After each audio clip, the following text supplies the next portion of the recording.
कांग्रेस को यूपी में अपना खोया जनाधार हासिल करना, जिसके लिए पार्टी को आखिरी उम्मीद मदरसे में नजर आ रही है। कांग्रेस ने यूपी के मुस्लिम वोटर्स को लुभाने के लिए मदरसों का सहारा लेने का फैसला किया है। और तो और कांग्रेस नेता इन मदरसों में बच्चों को पढ़ाएंगे भी।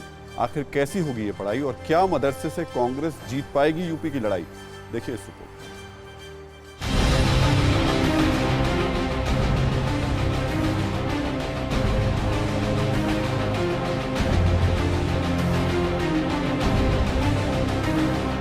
यूपी में विधानसभा चुनाव को लेकर तमाम पार्टियां अपनी अपनी रणनीति बनाने में जुट गई हैं। बीजेपी में लखनऊ से लेकर दिल्ली तक बातचीत का दौर जारी है, तो एसपी बीएसपी भी अपने पत्ते बिछाने में लगी है। वहीं कांग्रेस ने यूपी में अपना खोया हुआ जनाधार पाने के लिए मदरसों का सहारा लिया है, ताकि मदरसों में पढ़ने वाले बच्चों के जरिए मुस्लिम वोटर्स को साधा जा सके। इसके लिए पार्टी ने ब्लूप्रिंट भी तैयार कर लिया है। कांग्रेस के इस प्लान के मुताबिक मदरसों के जरिए मुस्लिम वोटर्स को पार्टी से जोड़ने का अभियान शुरू किया जाएगा। गांव से लेकर शहरों के मोहल्लों में चल रहे मदरसों की लिस्ट बनाई जाएगी। पार्टी कार्यकर्ता मदरसों में जाकर उलेमाओं के साथ बैठक करेंगे और मदरसों के बच्चों को कांग्रेस की नीतियों और चुनावी एजेंडों की जानकारी देंगे, ताकि मदरसों के छात्र छात्राओं की मदद से पार्टी उनके घर तक पहुंचे। साथ ही कोरोना काल में जिन मुस्लिम परिवारों को दिक्कत हुई, उनकी भी मदद की जाएगी।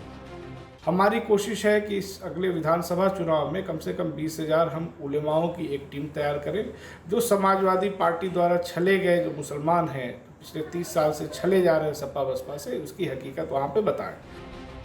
दरअसल अंदरूनी मंथन के बाद कांग्रेस को यह एहसास हुआ कि पिछले 2 दशक में मुस्लिम वोटर समाजवादी पार्टी और बीएसपी से जुड़ गया है, जिससे पार्टी को काफी घाटा पहुंचा है। लिहाजा यूपी के मुस्लिमों को नए सिरे से जोड़ने की कवायद शुरू हो गई है। यूं तो कांग्रेस ने यूपी के अलग अलग जाति और धर्म के लोगों को अपनी ओर खींचने के लिए अलग अलग रणनीति बनाई है, लेकिन पार्टी का सबसे ज्यादा जोर मुस्लिम वोटर्स पर है, क्योंकि यूपी की 143 सीटों पर मुस्लिम वोटर्स का प्रभाव है। यूपी में 70 सीटों पर मुस्लिम आबादी 20 से 30% है, जबकि 73 सीटों पर मुस्लिम आबादी 40 से 45% है। वहीं रामपुर और मुरादाबाद में मुस्लिम आबादी 50% से भी ज्यादा है। यही वजह है कि कांग्रेस ने अल्पसंख्यकों को जोड़ने के लिए स्पीक अप माइनॉरिटी कैंपेन भी शुरू किया है, जिसके जरिए कांग्रेस की कोशिश सूबे में मुस्लिम वोटर्स को लेकर अपने सबसे बड़े प्रतिद्वंदी समाजवादी पार्टी की मुस्लिम विरोधी नीतियों को सामने लाना है, ताकि मुस्लिम वोटर समाजवादी पार्टी से टूटकर दोबारा कांग्रेस से जुड़ जाएं। अब ना तो कांग्रेस आने वाली है, ना उनकी इस तरह की पहुंच कभी बढ़ने वाली है। अभी वो कभी कश्मीर से धारा 370 हटाने की बात कर रहे हैं। जवाब देना कांग्रेस के जो मुखिया हैं कि दिग्विजय सिंह जी ने जो बयान दिया है उस पर उनका क्या कहना है। वो तो चाहते हैं कश्मीर को थाली में सजा के पाकिस्तान को सौंप दे। भारत नहीं सौंप सकता ना। जाहिर है यूपी में 2022 की जंग तमाम पार्टियों के लिए बेहद करीबी मामला हो सकता है और इस लड़ाई में मुस्लिम वोटर्स बड़ा रोल निभा सकते हैं।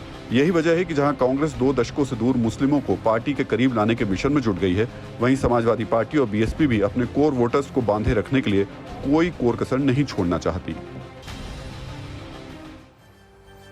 तो कांग्रेस ने मुस्लिम वोट बैंक को एकजुट करने के लिए मदरसों को क्यों चुना, अब ये समझिए। उत्तर प्रदेश में देश के सबसे ज्यादा मदरसे हैं। इनमें 11,621 मान्यता प्राप्त मदरसे हैं, जबकि 2,907 गैर मान्यता प्राप्त मदरसे हैं। यूं तो मुस्लिम वोट बैंक पर सभी पार्टियों की नजर रहती है, मगर 2 दशक पहले यूपी में मुस्लिम वोटर्स एकमुश्त कांग्रेस को समर्थन किया करते थे, जबकि पिछले 3-4 चुनाव से यूपी के मुस्लिम वोट समाजवादी पार्टी और बीएसपी में बढ़ गए।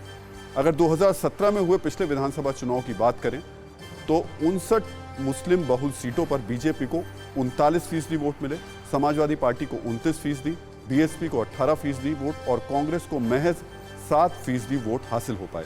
जबकि उससे पहले के 2 चुनाव पर नजर डालें तो कांग्रेस को 2012 में 18% वोट मिले थे, 2007 में 14% वोट मिले थे इन मुस्लिम बहुल सीटों पर। बीजेपी को 2012 में 7% और 2007 में 3% मिले। बीएसपी को 2012 में 20% और 2007 में 17% वोट मिले, जबकि समाजवादी पार्टी को 2012 में 39% और 2007 में 45% वोट मिले थे। फिक्र आपकी, सोमवार से शुक्रवार रात 9 बजे सिर्फ TV9 भारतवर्ष पर।